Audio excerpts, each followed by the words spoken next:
Hello friends, welcome to Creative Medicine.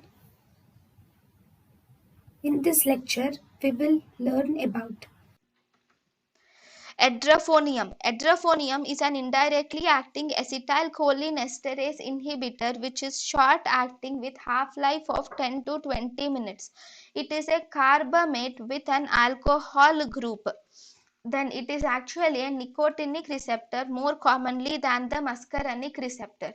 In edrophonium, we give a test called as Stencilin test is given.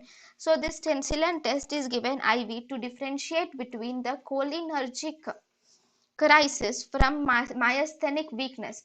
So in order to differentiate cholinergic crisis from myasthenic weakness, we use this Stencilin test.